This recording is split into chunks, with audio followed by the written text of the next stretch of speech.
It is day one of ACR 2021. We are done for the, oh, look at my fingers, they're disappearing. We are done for the day.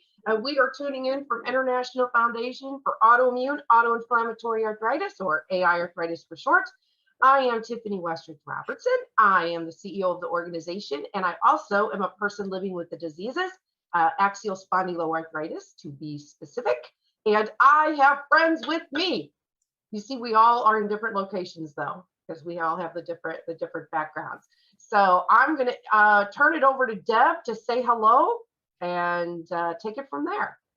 Awesome. Hey, everybody. It's great to be back again. Again, it would be great to be in person, but fingers crossed for next year. I can still do it with this hand. It's great to be here. I am in Madison, Wisconsin, and it's been a long day. I think we started at 6:30 a.m. Central Time. And you can't. This is my robe. I still have it on the back of my chair for the 6:30 session. I love it. I love it. I am in the Madison, Wisconsin area. It's a beautiful day. I am tucked away in an office and I have my windows open. So it's beautiful out. But I'm also in my comfy sweats because it's chilly nowadays. I am formally diagnosed with RA at the age of 13, so 38 years living with the disease, and yeah, excited to be here again. Tiffany's my partner in crime as far as when we go traveling, and can't wait for hopefully next year being in person and doing that as well. And we will be right there in person with you guys and taping this live. All right, I'll toss it to Katie next. Well, thank you, Deb. I'm Katie. I joined the International Foundation for Autoimmune and Autoinflammatory Arthritis back in February. So this is my first ACR with the team. So I'm super happy and excited. I am the Senior Programs and Communication Manager. I'm coming from Metro Detroit, Michigan. And I also was diagnosed with RA or JRA about 20 years ago. Awesome. And as much as I like... What? Well, I was going to say, as much as I want to meet everyone in person, I do definitely love being virtual to watch all these conference sessions with my kitty cats. So that is absolutely delightful. And I'll hand it over to Stephanie next. Hi, everybody. I'm Stephanie Aleite. I'm also known as the young face of arthritis. And I am from Miami, and I'm not wearing a sweater because it is still hot here. But I'm super excited to be joining the AiArthritis for this ACR. I'm excited. It's my first time, and it was an amazing, amazing first day. Thank you. All right. All right. Yeah. So I'm last. Save the best for last right now. So I'm Effie Koleopoulos. I'm from the Chicago area in Illinois, and I'm also known as Rising Above Rheumatoid Arthritis. That's my blog name. And I was diagnosed at, I would say 18, maybe symptoms earlier with rheumatoid arthritis, so about 17 years now. And this is my first time going with, AiArthritis. So I'm really excited and to see what's going to happen tomorrow. And today was also an amazing day. Yeah. Totally forgot to mention that I also have rheumatoid arthritis, guys. Yeah. Not to say that. Kind of important. I was diagnosed at 5 years old. So yeah, had it well. All right. So I'm the only spondy in the group. Well, you used to be RA, right? I was at one point. Yeah. I was originally diagnosed with rheumatoid arthritis, and that lasted 4 years before it was changed. But there was no such thing as non-radiographic axial spondyloarthritis. And when I was originally diagnosed, there was only ankylosing spondylitis, and that requires more classifications in order to achieve a diagnosis. And I did not meet the criteria, but that's what everybody thought it was, but it couldn't be because I didn't have the HLA-B27. I just didn't have the radiographic damage. And then they actually have changed the term. Ankylosing spondylitis is going out. That's not the name anymore. It's axial spondyloarthritis. So ankylosing spondylitis now falls under if you have radiographic damage. And then if you don't, it's non-radiographic, but it's the same disease spectrum. So it's not a misdiagnosis. It's your disease didn't exist diagnosis. I hear you. And I finally actually learned how to say ankylosing spondylitis, and now it's going to be out the door. And now it's going away. Yeah. Well, it'll always be there, sort of like juvenile rheumatoid arthritis. It's not really the term anymore, but it's always going to be there. Okay, so what are we doing? We're coming to you. This is a debrief. So at AiArthritis, we started a pilot program, which means a program that you test. So we started this, I guess, 2 years ago, and it just so happened it's always been virtual. So we originally planned on it being in person and virtual. Now it's all virtual. So we're hoping, yes, in 2022 it will be a hybrid program. We take patients from the community to go with us. So Deb, as she said, Deb has been going with me to ACR and EULAR for years. And Katie has just started with our organization. And then we always bring 2 to 3 other people in the community that we just think are very deserving of an opportunity to go to the conference as well. And then myself and Deb in particular, with a lot of expertise at these conferences, we sort of become like a liaison between everybody and the experience and you. So what we're going to do is we do patient-led debriefs. We have an equal stake at the table, just like all of the other people who are attending these conferences. And we have our own perspectives, our own opinions. And so what we do is we go to different sessions and then we're reporting back to you, but in conversation style. So we're going to give you some updates on what we learned. And then you're going to see us all talk, because that's how we roll. We're casual, real. Oh, so real, by the way. Okay, wait, I got to do it again. Okay, wait for it. There it is. There it comes out. Okay, so we try to keep this as real as possible. If we were at an actual conference in person, what happens at the end is there's social hours organized by the ACR or whatever the conference is, and people gather, they have wine, they have appetizers or whatever, soda, water. So this is symbolic of the after debrief that normally would happen if we were in person. So what's also going to happen? Hot topics and themes every time they emerge. So, a couple hot topics for sure, COVID. What else did you all see for hot topics? JAK inhibitors, big time. Oh, that's a big one. We're going to go into that too, big time. if you've heard about the Food and Drug Administration, the FDA, slapping on some extra restrictions for the JAK inhibitor recently, we know why. So we're going to go into a little bit. That was covered today. So what else? What else were the hot topics or emerging themes? Precision medicine, definitely. I think we all started out super early in that study group. Well, we're going to tell you more about that too. That was good. That was good fun. Which one? Remission. Oh yes, Remission. Remission came to the table for the first time when, Deb? I can't remember. 2 years ago? I think it started in EULAR, and then it was EULAR for sure. Yeah, last year. So, and again, it shocked us because we're like, they've never talked about remission before. And I know. I think it was like we were like, what?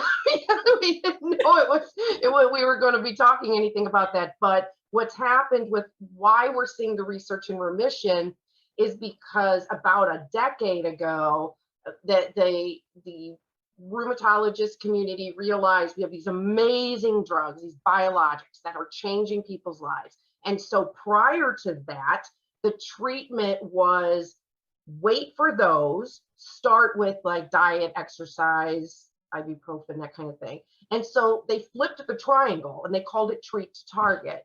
And so what would happen is they would start to say, well, we believe that if you treat earlier, then you have a better chance of achieving better outcomes. And so what's happened is now over the last decade, they've been able to follow that and they're showing it's working. that's where these remission studies are coming in. So it's a really exciting time. And yes, that theme has been emerging as well. Lupus, I think, is the real hot disease. There's always a hot disease.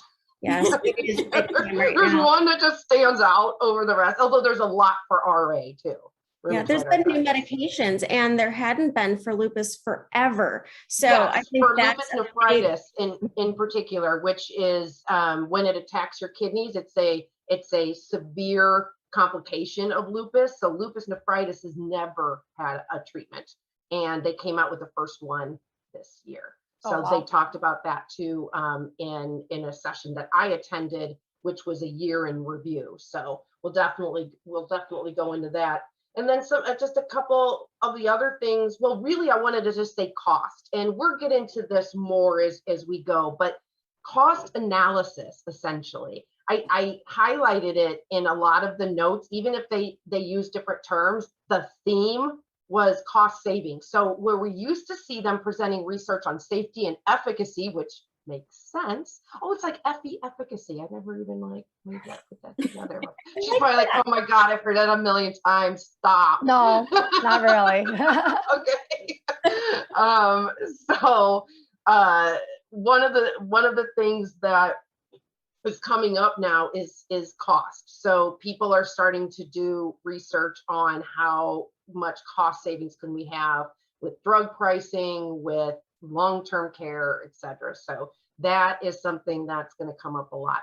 So let's jump into just sort of talking about the sessions. One of the things real quick, just a few shout outs. What other patients have you all seen that we want to shout out to?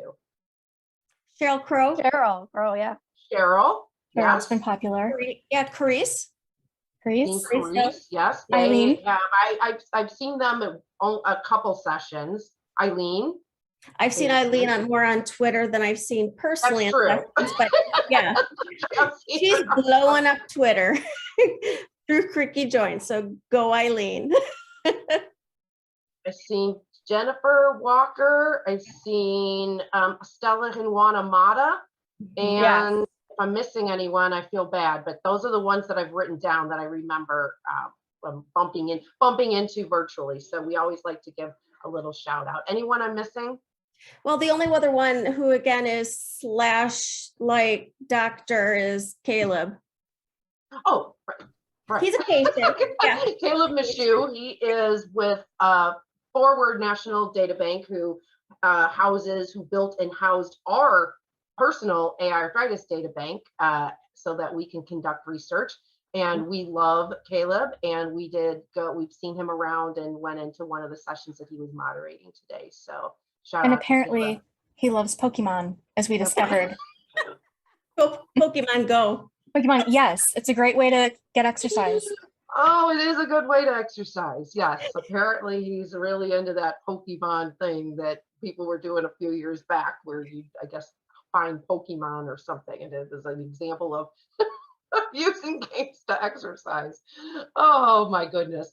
So, and then I wanted to also give a shout out to Dr. Kim, who gave a shout out to us, and Dr. Al Kim, Dr. Al, or just Al, as we like to introduce him. He has been on our talk show many, many times, and he happens to also be my personal rheumatologist. So we'll talk a little bit about him. But as we jump into the sessions, we're going to briefly mention the one that we've hinted about. Deb and myself and Katie went to a study group this morning. And the difference between a study group and a session is it's usually smaller, and they cap it, and it also it's interactive. You're expected to participate. And well, Deb, did you want to just interject when we realized that for the first time? Yeah, we did that. I think it was a couple of years ago. We're like, wow, that study group sounds really cool. We've never gone to one of those before. And Tiffany went to one, and I went to another. In person. Yes, in person. So you walk. So typically, when you go to a session, you walk into an auditorium that's can house maybe 1,000 people, maybe.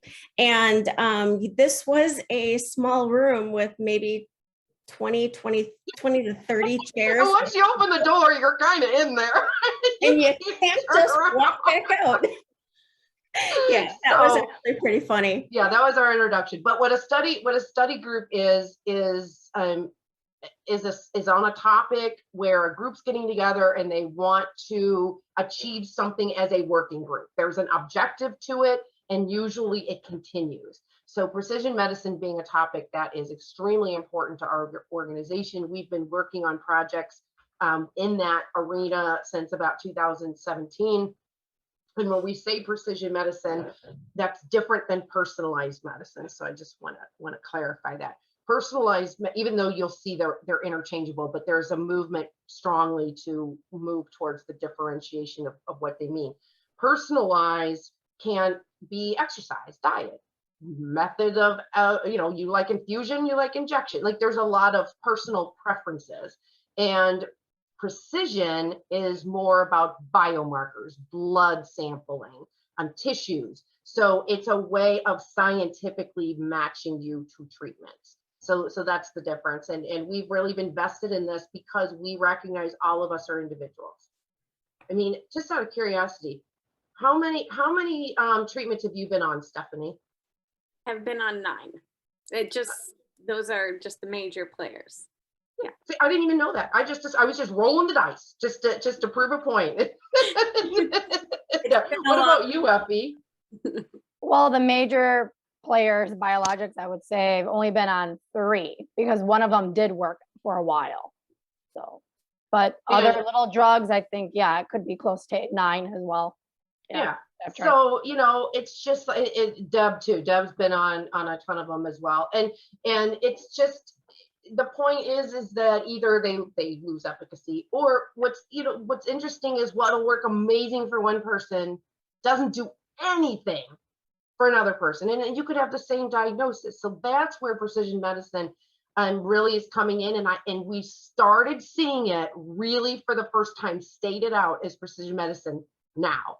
But Deb and I have been attending sessions for a few years where it's kind of hidden in the messaging. They talk about biomarkers. They talk about the individual need, but the phrase hasn't been out there like it is in the titles, which is also interesting to me because you're seeing all of this study about cost.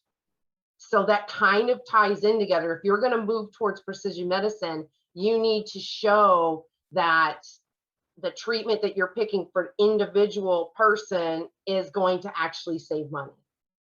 So it really does make sense why those are together. But it was a good session. Deb or Katie, I'm going to let you tell a little bit about it. In my opinion, it's very scientific. For me, I think I'm the only person, or the person who has maybe the least experience with all like the scientific type of data in this group. But it was very interesting to see, where it was going and how we might play a role. So. Okay. Deb, did you want to throw anything in there? Yeah, actually, so both of the doctors were from Madison, Wisconsin, and they're part of the UW rheumatology program that my rheumatologist is part of. So I knew both of them. It was, and I'm bad at names, Yoon Liang and Sarah McCoy. And Yoon Liang, is she is more into microbiology and immunology, and Sarah was a rheumatologist, and it was really down to earth people, and again bringing up really interesting points about how they're studying different what's it called, omics. They abbreviated it to omics. Yeah. Omics, yes. And I can't remember exactly what that stood for at this time of evening, but it was just really interesting how it was so individualized and drawing blood and being able to classify people into different kinds of medication and how it's affecting their DNA and their RNA. So it was really interesting as far as that goes. Yes. So it was, as Katie said, very scientific. And I think what was they were showing us that there's been advancement. So when the scientists and researchers have been studying blood work and blood samples, and they have this new technology where they can detect universally all of the genes that are running around in our body, right? And so we're getting into the genetics, and they're able to identify different sequences. And they were actually calling it, oh, where did I have it? I highlighted it. Oh, well, now I can't find it. I was going to I say, think somebody added some notes and it went down somewhere. But there was a really cool term that they used that I can't find. there's And immunogenomics, genomics, transcriptomics, oh, no. proteomics, and then epigenomics. Nope, not it. Okay. Okay, so anyway, when somebody else talks, I'll go and look at it. But the idea is that they were able to put segments and little fragments of the blood onto different slides and use illumination so that they can actually see little particles and the sequencing in different ways that they were able to before. So what happened was the question that the group was trying to come up with or to get answered was, how can we take this science now and put it into the clinic? How could a patient go to the doctor and have this incorporated into their treatment plan? Which, hello, that would be fantastic, I know. right? So they were trying to figure out, how do we get from this amazing technology, molecular structures or signatures, molecular signatures. I love that. Very, very precision. And so essentially they presented a study that took healthy people and took people who were diagnosed with rheumatoid arthritis, and they took these blood samples, and then using this new technology, they put it under the microscope. They were looking at it in these lenses, and and they followed them over time, and they could see in the genetic responses who had RA and who did not. And they also could see, as they were administering biologics, different medications to them, they could see that the changes were happening, but never fully achieving remission. So that it led to a question like, why did some people get better than other people? So it really did show that by taking this technology, they could see in the same population of RA patients, some getting better and some getting not. That was the big aha takeaway there. And so at the end, well, no, they went into breakout groups. And they were like, would you like to be in epidemiology? Or there are words so big I don't even know. And we're texting each other. I said, hey, you guys go into one of those breakout groups? What? No. So we were like the only ones, I think, that hung out in the regular room, because there was no way we were going into those rooms. And so when they came back, they said their goal in there was to figure out missing gaps. How can we achieve this? How can we get it from A to B? And their answer was, of all of they had like 7 or 8 different ones, but the number one way was to get more patients involved so they could do clinical trials. They need more than the regular clinical trials because you have individual response. And if you have individual responses, then in order to measure research so that it is quantifiable, so that it can be considered research that can be I know the word I'm looking for. Useful. Stephanie, you probably know the right word. You're going to school for this. That can be measured when we look at quantitative data. That's data that's turned into numbers that can be counted, right? So yes, and that's important especially if we're going to be assigning these expensive treatments to people. So you need enough of that subgroup to be able to justify, okay, this medication works right for this person. So we, of course, as the only patient group that was there at 6:30 in the morning, chimed up and said, we'll help. And so it wasn't even 5 minutes when the session was over and we were emailed by them. So it ended up being really good. So stay tuned on that one, because I think that's going to end up being a really exciting progression, because it's a study group, which means it doesn't end here. gonna So find legs. It's gonna find legs, and we're gonna help. I'm going to actually jump ahead. We have like a little outline here. We never follow it in exact order because I want to turn it over to, there was one that we just recently saw right before we jumped on this. Not enough. It was called Not Another Pill. Sounds Yeah. right. Do I have that right? Yes. Yeah, it had a little bit more to the title, but yeah, like integrative pain management approaches or something like that. Yeah. Okay, now I didn't spend a lot of time there, but I'm going to let you all, who wants to lead the telling everybody sort of the main takeaways here? I know, Stephanie, you asked a great question and it was answered, right? Oh, that's right. Yeah. I was like, yay, go Stephanie. I felt famous for like a second. I was like, oh my God, I got noticed. Yeah, I was asking two questions actually. There were so many interesting things that we learned from that one. But I think the overarching principle on this was that they were teaching clinicians to look at patients from this biopsychosocial approach, use this biopsychosocial model when it comes to pain. And so what they're talking about here is we're looking at the biological, right? So we're looking at like disease activity, CRP, right? Blood work. Then we're looking at the psychological factors that could be influencing pain, right? So like trauma was something that came up that I thought was so fascinating. That was by Dr. Hassett. And she was talking about how up to a third of chronic pain patients can have past trauma. And she's a psychologist. So as a psychologist, she always is looking at addressing that trauma so that we can treat that pain, right? And then the social approach of that biopsychosocial. So we're looking at the influence of quality of life, right? Does this patient have social relationships that may improve their quality of life and thus their perception of pain and their experience with pain? So I thought that was very fascinating. Hey, Stephanie, so what is your job? I'm a social worker.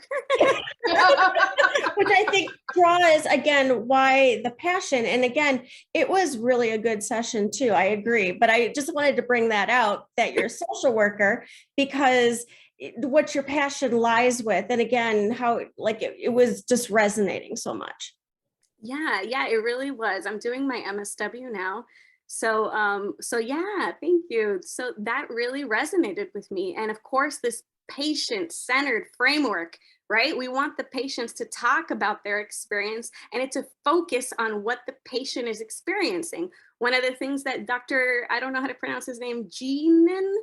Oh, said, I don't know. I'm not sure. Beenen. I know Deb and I were having a hard time with that. Brennan, maybe? Yeah, Brennan, maybe. Yeah. I'm not sure. He was from the Netherlands, so a European name. So that's why it was a little harder, but I agree. What I loved is it was individualized. Yes. Specific. Very specific. He said, what did he say? He said, not every patient is obese. Not every patient is depressed. Not every patient has sleep disturbances. I love that because when you're looking at pain management, you want to attack this person's specific needs, their real problems, right? Mm-hmm. So I thought that was just so fascinating that he was able to bring that up in his talk. And how you made me think of something. How often do we talk to other people in our community and they're like, I'm so tired of my doctor saying, well, maybe you should lose weight, or how are you, like, oh, it must be your sleep. Even it just like stereotyping almost, like this must be what it is. And this was completely the opposite. I didn't see the whole session, but I did see that beginning, and he had sort of like a grid or a graph with different bubbles that had that sleep, and they said everybody's map changes. Everybody's, what one person might be disease activity is causing the pain, the other one could be the depression or the way your tolerance is or things. So, and I'm looking at the notes here, and it was of just the notes, individual, personalized, customized. It's like almost every other bullet had that on there. Yeah. And another thing that I thought was just so great was Dr. Stamatos. She talked about the strengths-based perspective. And this was just so great to me, because what it talked about was having the patient identify their own strengths, right? And so like in social work, we talk a lot about this strengths perspective. And what it looks at is, what does this patient, everybody has, so it's this idea that everybody has strengths, everyone. So it could be maybe they have a great social support network. Maybe they're just resilient, right? Maybe they're just a resilient person. And so when they're talking about managing pain, they want to have this strengths perspective, which is helping the patient identify, okay, what do I have that's working for me right now? Yes, I live with chronic pain. Yes, I'm in pain. But what do I have that I can use to manage that pain better, right? So I thought that was really great. I love it. And I think that Becky? kind of leads Amy? into, Oh, sorry. oh. Go ahead. So I was gonna say, talking about a patient's strengths help with creating shared goals, creating shared decision-making with the patient. So the physician knows, okay, they do see that as a strength. Maybe they can do this, and I maybe wasn't thinking about that. So it helps create that dialogue, that conversation to create those goals. Absolutely. All right. Effie, did you want to add anything? I think you guys covered it all, quite Okay. honestly. Yeah, I mean, I was right there. So yeah, they Okay. covered it all, yeah. All right. And so I'll just kind of add a couple extra things on here. The person who did present first from the Netherlands was talking about a research study in creating guidelines through EULAR, and we didn't say EULAR is the European Alliance of Associations for Rheumatology. They changed their name a few months ago. So I actually had to pull it up to say that, because I keep wanting to say European League Against Rheumatism, because I've been saying that for a decade or whatever since I've been in this field. So I haven't quite Made the broken switch. the habit of the old name yet. But it was, what was really good about what he was presenting was that they are working on these recommendations for pain management, all based on personalization, the uniqueness of the individual, and shared decision making, which is the process of working with your doctor to come up with a mutual have a mutual discussion on what your personal preferences are with their educated recommendations, and together you come to a conclusion that is best for you, the individual. So it's also a good example of, when we go to the ACR or we go to EULAR, we go to these scientific conferences, it's not all about biologics. Right. It's not all, I mean, because I think some people think that, like, oh, research means we're talking about, biologics or disease modifying agents. And it's really wonderful to know, and I think to be reassured as a patient, there's a lot of research going on around non-pharmacologic, around fatigue, around exercise, around communication with our doctors. So, and now cost. And I didn't stay for the whole second half, but on my very few notes I have here on the second part that was called No Magic Pill, that was talking about the bridge of pharma and non-pharma together.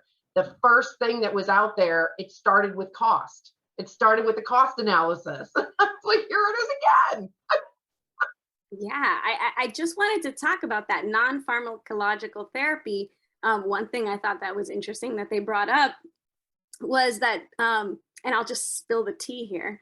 They were talking about psychotherapy interventions, and one commenter kind of asked a question, and I assume this person was a rheumatologist, and he said, what was it that he said? He said, how do we convince patients to do these like psychotherapy interventions?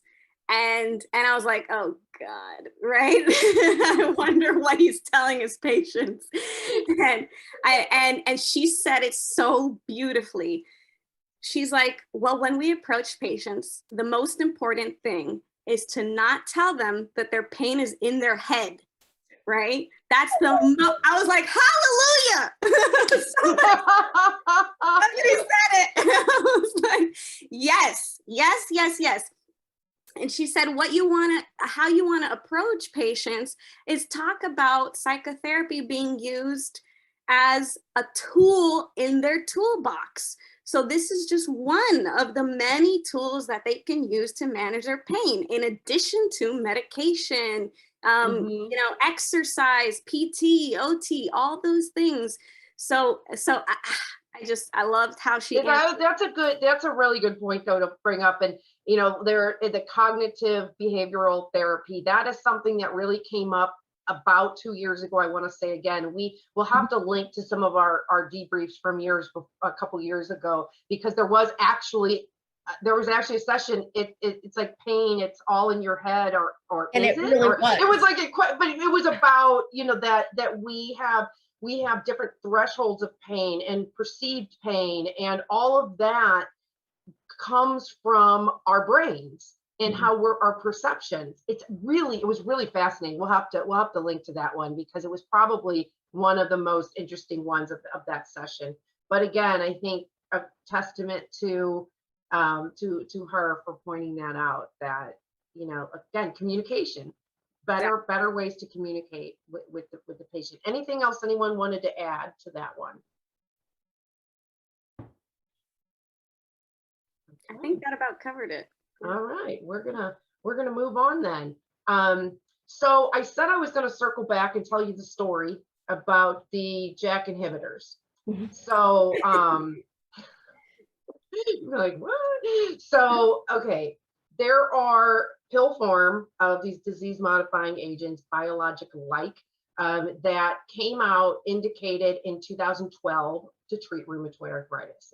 Really exciting, there's pill form, because a lot of people, like I know Deb doesn't like to do the self-injections, or so. But I love infusions. But I love infusions. You do, that's true. But there are a lot of people that were just really, really excited. Well, so what ended up happening is the Food and Drug Administration, when they approved it in 2012, they also said, we are going to require you to do another study. And research takes a long time. It takes quite a few years to go through the clinical trials, mainly because you've got to recruit a lot of people, and it goes into different phases. It starts with small, and then it goes bigger, and it goes to bigger. Well, this was a trial that was to compare the JAK inhibitor with what's called TNF inhibitors. So those are the first original biologics that came out. Patients, you might know them as like Enbrel and Humira. So it was a comparison study over several years here to figure out if it was in fact equal in safety to these TNF inhibitors. And the data did not prove that they were as safe. There was high level of cancer. There was a high level of cardiovascular. But if you're on these, I don't want you to be like, oh my God, because they also pointed out, not even in this session, it was actually a different session, because this is a hot topic now, because the FDA just came out a month ago, if a month, and gave it what's called a black box warning. And those are, methotrexate has a black box warning. So those are when a medication has a lot of potential serious side effects. That's where the black box comes in.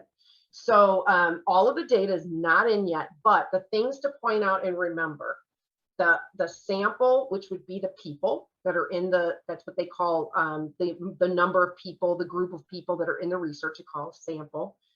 So the sample was mainly people over the age of 50, and they had to already have some cardiovascular comorbidity. So now think about that. If those are the people that were in that trial, and it's showing more cardiovascular events, if somebody maybe 20 that had no cardio, the results would not have been the same, right? So I just want everyone to, when you're reading these kind of reports, just know that you really have to look into those type of things, the background, and don't just be fearful. And if you talk to your doctor will likely know this background information as well, so that there's no alarm.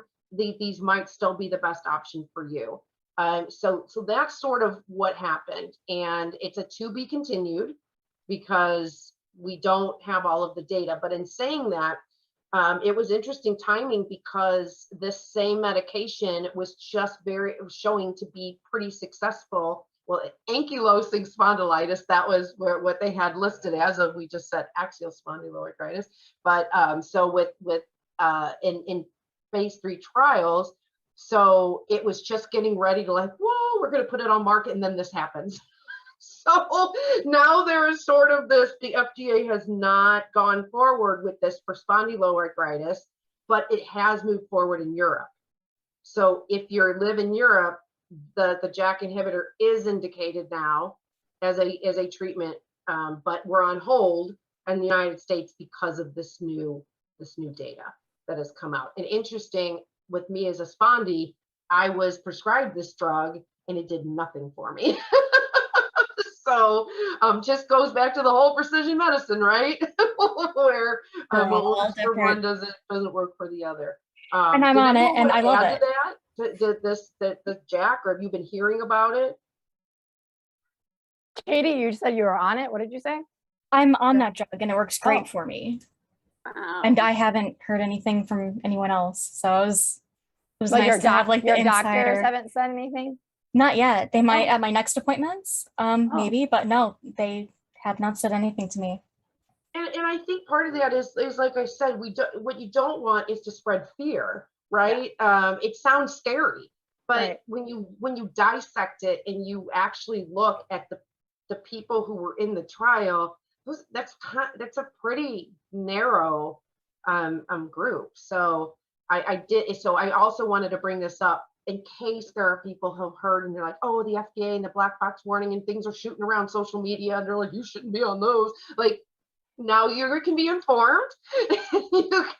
You can spread the word on that. Well, and with the fear thing too, sorry, I was going to say, yes, even please. With the methotrexate too, that's obviously black box, like you said, and so many people have been like so afraid to take that drug. I was one of them at one point, but it's done wonders for me. So, and I know it's done wonders for many others. So there's a lot that goes into taking methotrexate and precision medicine, because people who have a certain like deficiency, they don't do well on methotrexate. And I forget what it's called, but it's like a gene marker. But if you know that, I think it's called MTHFR.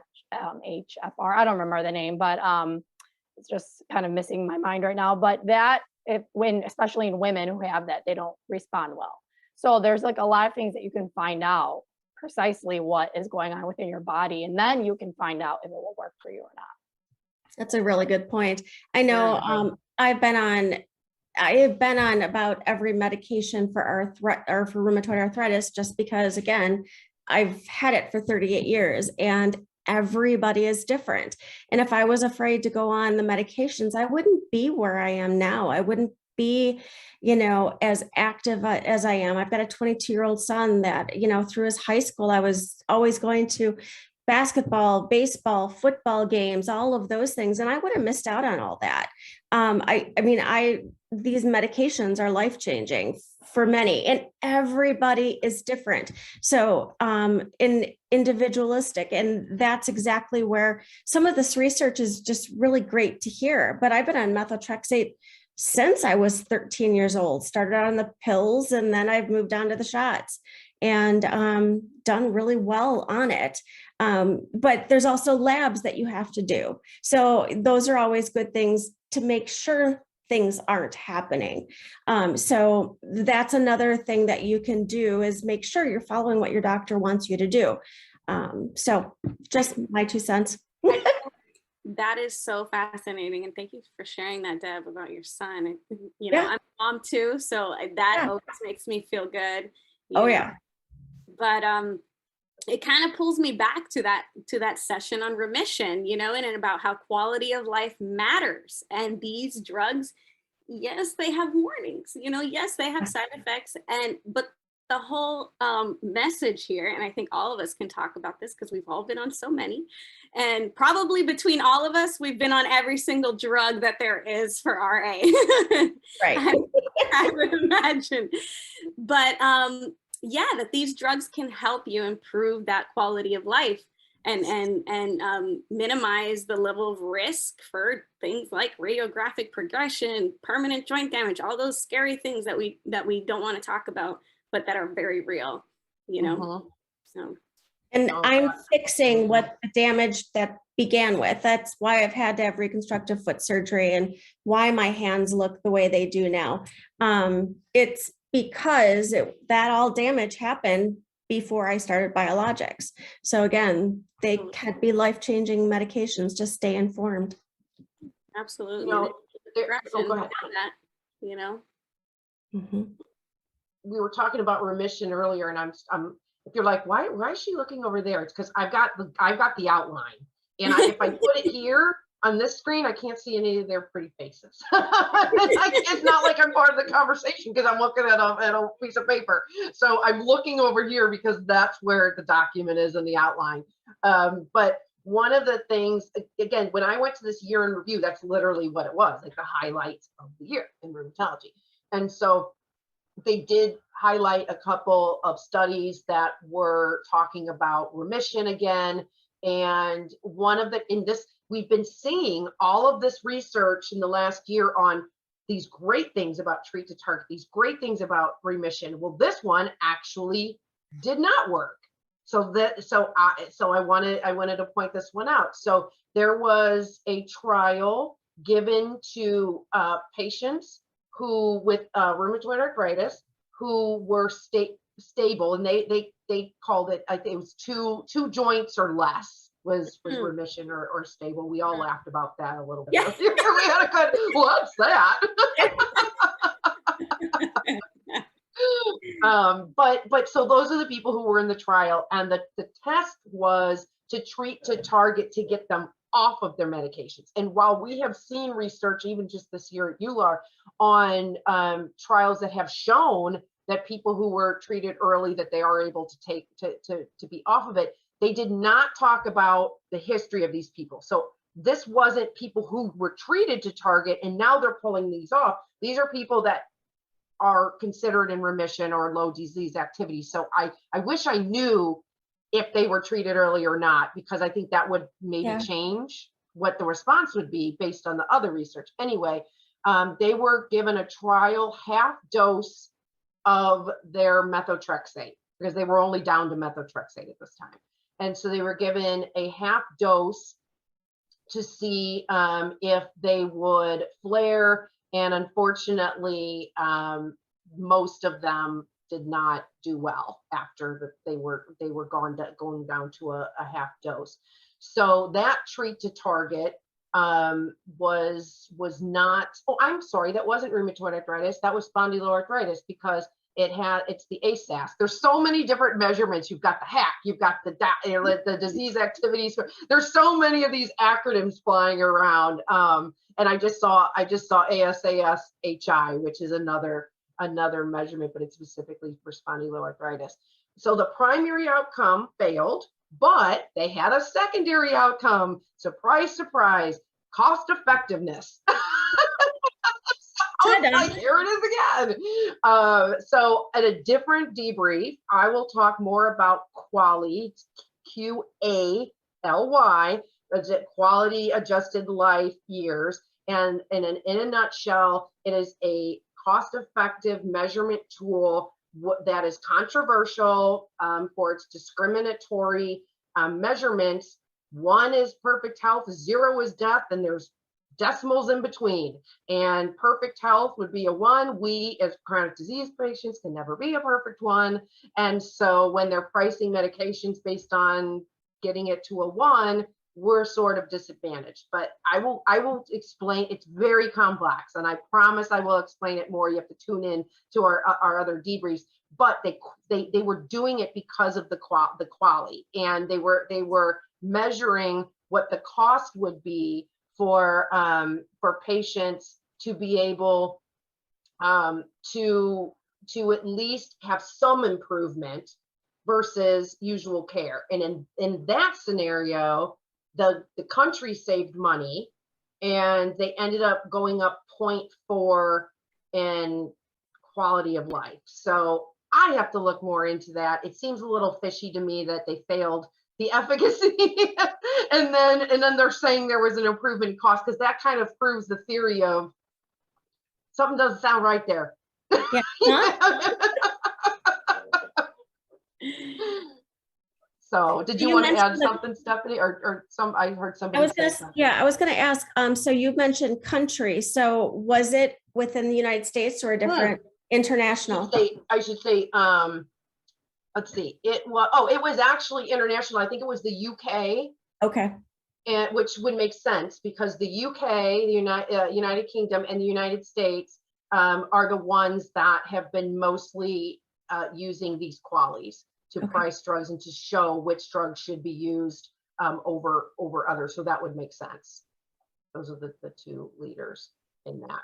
But again, we're gonna have a whole more on that. And plus, just as a side note, in 2022, I'm coming back as a teacher. Used to be a teacher, was a college teacher for a decade, and we have decided we're going to put me back in the classroom, sort of like here, and we're gonna focus on 4 different topics of public policy advocacy, and one of them is the quality. So we're hoping that by doing this, we can teach patients more about these issues on, a kind of a more conversational level, peer to peer, and then maybe tell you how you can help with legislation changing these unfair practices. So trust me, that will come back. So that was I'm like, there it is. I mean, it's just, that is, I would say, to me, that was one of the biggest themes that's coming. Precision medicine, cost, but they go hand in hand, and individual care. Mm-hmm. So again, it's just, we see these themes, they almost always tie together somehow. So that's really it as far as the highlights. And then there was COVID that they talked about, but I wanted to go back to the debrief here and just ask, I know a couple of you, I did watch it. It was short. It was called a lightning session. We didn't realize that. And we're all like, oh, let's go to the session called Why Does Remission in RA Matter? We're all excited about it. Yeah. And then I guess Stephanie got in there first, right? And we hadn't made it in there yet. Yeah. You're like, it's over. Yeah, they were like, what happened? She goes, well, it was 4 minutes, it's over.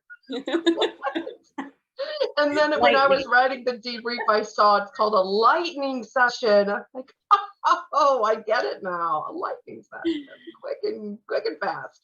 But that's a good question. Why does I mean, whatever your diagnosis is, why does remission matter to all of you? Anyone want to just throw an answer Quality of life. Quality of life. That's what they were saying. Yeah. I mean, they kind of hit that right on the right on, right? I feel like remission can happen in the beginning if there's early aggressive treatment, for sure, but it can also happen if you also have had damage too, because I've seen it in other patients and people living with rheumatoid arthritis specifically, where they had it for 15 years and all of a sudden they went into remission, and they've kind of went on a bit of a journey to get there, but it's possible. Just you have to find, again, what works for you, the precision medicine. Yeah. So anyone else want to throw out anything from that session?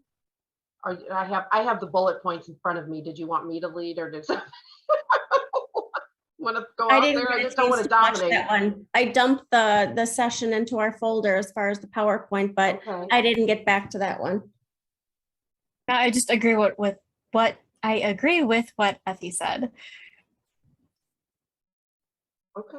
I totally agree with what Effie said. And I think it's interesting because as you get like older in your journey, right, that topic is kind of like, for me anyway, it's kind of like, well, is remission realistic for someone like me who's had it for 25 years and I've been on 9 of the major players as far as treatments, but I love that Dr. Wright was bringing it up, and quality of life and all these points like low disease activity lowers the chance for comorbidities, right? Cardiovascular disease is a real thing, folks. For people with RA, that's a real phenomenon, that we are at an increased risk for cardiovascular disease. So it's great, I thought, that she brought that up, because, and I'm just going to be real here, I've had this a long time. I've had it longer than I've had it without, right? Because I've had it since I was 5. I struggle with thinking that remission is possible for me. But this session reminded me that it should always be my goal. It should always be my goal. I like that. My treatment. I love that. So I love that. And it started with, I'm looking at my notes here. It started by saying, in the absence of a cure, quality of life is what matters. And I think that, like you all said, that hit it right on the head. It says multiple factors drive the target of remission. In practice, then they talked more about the economic value. it just kills me how that just keeps coming up. But they said low disease activity lowers the chance for comorbidities, risk of infection, decreased likelihood of orthopedic episodes, and lowers depression, which we just talked about. From that's another kind of theme that's coming up here, is that it's the whole mind body. It's not just, pain is a lot of different dimensions. And well, this quote, it kind of made me laugh, so I had to write it on here just for humor reasons. But they were presenting a research. So when we're in these sessions, they're always showing research. They're basing their conversations on research that's been conducted. And in the study, it said of the patients with depression at baseline meaning when they started the research. So that's like just starting the beginning, and they measure and they see improvement or not improvement. Of the patients with depression at baseline, those that achieved clinical remission were less likely to remain depressed compared to those who didn't. And I just laughed and I was like, well, yeah. Who wouldn't be happy if they went into remission? I mean, oh my gosh. I mean, it's kind of a big bummer if you're the one in the trial that didn't. I'd be depressed too. So I just found that funny. It caught my eye, and I had to go back actually and look at it again to see if I saw that right. So I just had to throw that in there. It was funny, but it also talked about our work, life, social, our existence, being present in life, and how that also becomes improved, which then it adds in, it feeds into all of that. And I want to just say, right, so some people out there listening might be thinking, oh, there's no way remission's possible for me. I feel that. I'm there with you. So maybe let's reframe this, right? Let's go back to the CBT, cognitive restructuring, right? Maybe remission might not be possible, but maybe aspects of remission, right? Like being present in your social interactions, right? Being there for your son's soccer game or baseball game, or having a part-time job. Those little aspects of remission state may be possible for you. So let's think about it like that instead. I 100% agree. Again, 38 years. Stephanie. I know. Yeah. A round of applause. Stephanie inspired me, her words. Yeah, but seriously, happy with remission. 38 years of having this disease. I've never been a depressed person. And I think, a big part of that is having medications that make me feel better. Yeah, I have to go through these different reconstructive surgeries, but that's minor. I mean, I've got a 22-year-old son that, we go to concerts, we go, whatever we want to do. Again, we're pretty tough ladies too. I think all around this table here, we are tough ladies. We are, if we can, we're not going to let our diseases interfere with what we want to do. And I think that's why I'm not a depressed person, is because I'm still participating in life. When the door gets shut and life is really bad, I'm going to have my bad moment, but there's another side to that. I pick myself back up and dust it off a little bit, fix my little bruises and move on with life. I mean, I'm like you, Deb, but not everyone is like that, you know. No, People, 100%. when they get a cold, they're like, I'm not feeling well. I can't do anything for 2 months, you know, or like something like that. So it's like, there's a certain Mindset. type of personality mindset, but those are tools and resources that can be given to people to thrive too during these Yes. times. Thank you. And that's what is lacking, you know, the resources and how to go about it. Right. And they don't, they're not given their doctor's not giving them those tools for their toolbox, like Steph mentioned earlier. And, you know, that's why folks like you guys have blogs that you guys do to keep reminding folks about that type of stuff. Yeah, absolutely. Thank you for saying that, Effie. I think that is so critical. And it just reminded me, because look at her, Effie. Effie's like my little inspiration. Come on. Saying brilliant things that like just bring me back. But it brought me back to Dr. Hassett again. She talking about how some people, right, engage in these pain avoidance behaviors, right? And what we're talking about that is, oh, I don't feel good. I'm going to stay in bed. I'm not going to push through, right? So certain tools that patients who have those tendencies, right? And I feel like we all have those tendencies, but some more than others, right? ACT, acceptance commitment therapy, these different techniques that can be taught. That so if you are feeling like that, feeling like you're someone who just tries as much as possible to avoid the pain, which we all do that, but maybe feel like it's impeding with your ability to live your life, I encourage you to look into this acceptance commitment therapy and behavioral activation, different therapies that can teach you how to, be present in your life and kind of, I don't want to say accept that pain is real, but accept. That. Maybe at some point we can all sort of delve into that and do some exercise, like seriously do some exercises on it together, kind of lead the way. And I think that could be a really beneficial, powerful, not just for ourselves, but for a lot of people who are like, well, it sounds good, but I don't even know where I would start. Yeah. So. And that's the thing. I think like sometimes people may get overwhelmed and they're trying to do it on their own, which is the bad thing. You know, it's not a bad thing to do things on your own, but sometimes you do need the help of a professional or something other than, you're rheumatologist, How to modify. Modifying. So maybe I can see that as something, maybe, especially as this research progresses, maybe as we're going to these conferences and starting to maybe branch out and do some exercises on our own, like helping others. I can totally see that. See, I love these debriefs because that's what happens. Like things you weren't even planning, like good ideas spawn. Yeah, good one, Abby. Good one. That was really good. You too. So the last one that we're gonna briefly mention because it's going to come up a lot. So there's tons of things, and that is COVID, of course. And so I just first want to just give a shout out. We did it in the beginning, but Dr. Al Kim or Dr. Al or just Al, that's how we always say it because it's kind of progressed. He's been on our talk show, AiArthritis Voices 360. Since he's been a recurring guest for about a year, and he also helped me co-found Roomy Rounds, which is a trademarked concept where patients and rheumatologists sit at the table as equals, and we talk about the hard stuff. And so it's not a question, interview, answer, but I had trouble calling him anything but Dr. Kim because he's my doctor. And then he kept saying, just Al. So I'm like, okay, Dr. Al. And then finally I got to Al because he's like, it's just Al.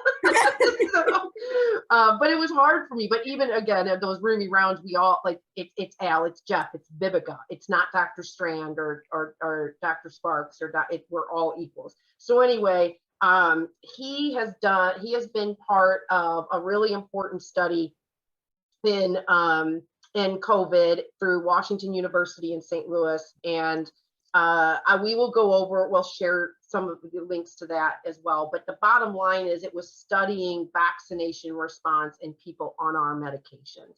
And so, yes, there's loss of efficacy, which we know, but the research they were doing really was on the forefront of helping us realize that, okay, we might not be creating as many antibodies because of some of the medications. So that was really a stepping stone to getting to that knowledge. So I'm so proud of him because and he also came on our show several times talking about this, being a liaison about COVID education. So much to our surprise, we're watching him present this today. And then at the end, he says, he says something like, and I just want to take a moment to really give thanks to some groups who have really been, doing great work and helping to disseminate this. And it had Creaky Joints, hello to Creaky Joints, who we love, and our logo on there. And then he actually said my whole name, and I almost fell out of my chair. He's like, and to Tiffany Westwood Robertson, and I went, and my response in the chat was yay, and I thought that was so unprofessional, but it was real. Yeah. I was so excited. So anyway, we wanted to that was really cool. So in addition to that happening, and then the precision medicine research lead emailing Katie and myself and Deb 5 minutes after the session, then also I'm part of the ACR working group for telehealth, and I'm the patient representative under our organization, and they presented the competency recommendations today, and I was like, oh, this is such a good day for our organization because it had my name and it had our organization under it. So it was a good day. But so as far as COVID, we're going to circle back and talk more about it. I think just a couple little things that I wanted. I went into a session called Ethical Quandaries with COVID-19. It was mainly history, so I'm not going to recap the whole thing. It's things that we know. They're sort of how we got to this place. But just a couple things I wanted to throw out because it's going to come up again when we circle back on COVID and talk more about treatments and lack thereof, and people like Deb who were pulled off at Temra. That's for a different debrief. But they did do surveys on vaccination hesitancy. And one of the things that a couple of the statistics that I thought were quite fascinating, they brought up studies from earlier when the vaccinations were just coming out and polling people. Will you get it? Will you not? And the number of people who originally said, I'm probably not going to get vaccinated, but they weren't the people who were adamant about no vaccination. So you had that group that said, absolutely not, no way, I'll never be vaccinated. They really didn't budge. The numbers didn't change. When it went back, they never got vaccinated. But out of the people who said yes, and then, no, but not a hard no, 20% actually did end up going and get vaccinated. So it kind of there was research now that's showing there's this middle group. So you've got your people who aren't going to budge no matter what. I know people like that. Yep. You all might know people like that. One of them lives in my household, which is always an interesting conversation. And so then there's this middle ground. So they're doing research to show it can be possible. And there are ways of those people who might end up choosing differently. They said they brought up the choose has a lot to do with freedoms and but the interesting part of that was that those same people who they polled who said, I won't, because there were reasons, they listed a whole bunch of reasons, but the one that said, I can choose, nobody should tell me what I have to do, it's my freedom. That group of people, of those, not all of them were hard-nosed on vaccination, there were only hard-nosed on COVID. Oh. And so that was a really, and it tied into like the political. So they were people who had certain political. So that was really an interesting one, I thought, because it just showed that because one of the things they listed was politics. And it's just, I thought, wow, how interesting is that? And we got to come up with another word that interesting, because we've said it about 50 times here today. You get the thesaurus out. Fascinating. But then this recent statistic, and I'm going to end it with this because it will tie into a future debrief there's a treatment one too that Deb and I were going to go to, and we just ran out of time today. But we do know that the statistics are out, which no news to anybody. Around 95% of the people who are hospitalized with severe COVID are ones that are unvaccinated, regardless if they have comorbidities or not. The fact is they are unvaccinated. And there was just some data that came out from Western United States on a hospital chain. So not like a hospital, like, you know, the hospital, it's the group, the hospital group itself, that the people in their hospital who are unvaccinated are 42, are of the people in the community, people who are unvaccinated were 42 times more likely to be hospitalized and die than vaccinated people. And then they went in a little bit to nurses and doctors are angry because it doesn't have to be this way, which is how I'm going to end the little debrief, because that is a to be continued. We just put out a press release last week with Deb and other persons who are dealing with a shortage of our medications being taken from them to treat hospitalized COVID patients who 95% are unvaccinated. So I tell you, it is not just the nurses and the doctors who are pissed. I'm gonna leave it at that. So that is a conversation to be continued. But that's a lot, and that's just one day. That's just, we didn't even see everything. No, not even close. Not even close. See everything. More like close to half. Or... Yeah. So in wrapping this up, and just so everybody knows, you know, we're gonna have a long version where it runs all the way through, but then we chop it. So there's gonna be short versions, and we'll have timestamps so that if there's just one topic of interest you want to jump to, that you can. Did I forget anything? Was there anything else that you all wanted to add that you saw today? No. Okay. So Effie, Stephanie, first day at ACR. Thoughts? It's good. Sorry about my Zoom going to my name. The one thing that I noticed is your computer tends to die out because you're going to all the sessions. So that's the thing about virtual that I do not like. Agreed. Stephanie, any I'm not tech savvy, so this was a big challenge for me. It's a learning curve. Yeah. Well, I can say though, there are definitely pros and cons. As someone who have been to them with Deb, depending on where they're located, some of the conferences are more patient friendly than others.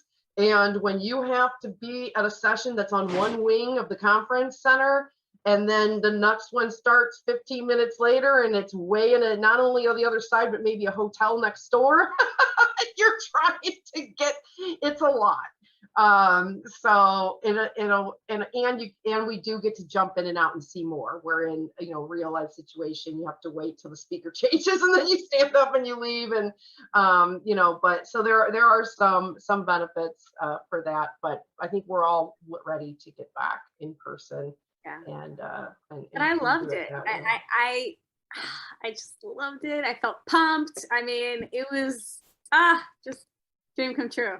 Gotta say. All right, good. Well, it's just the beginning. So this is the way that you all can go with us too. So listen to what we're saying, join the conversation, whether it's in the comments on YouTube. You can also email us, info@aiarthritis.org, or you can message us at any of our social media, which is AiArthritis. So I think that's it. How can they find you both? How can they find you, Effie? Rising Above RA on Twitter or Instagram. Okay. Stephanie? Yeah, I've been tweeting about the ACR. Okay, fine. Okay, perfect. Yeah. Stephanie, how can everyone find you? Usually it's just at the young face of arthritis, but on Twitter, because there's only a certain amount of words, it's at the young face _ RA. So got it. There. Okay. All right, and we'll be tagging, and we already have been, but we'll definitely be tagging them also in our social media posts too, so you can find them that way. Well, thank you all for a great first day of the ACR 2021. We are signing off. We're glad it's daylight savings here, so we're all going to get an extra hour of sleep, and we'll be starting off again tomorrow. So signing off for all of you, and join us again.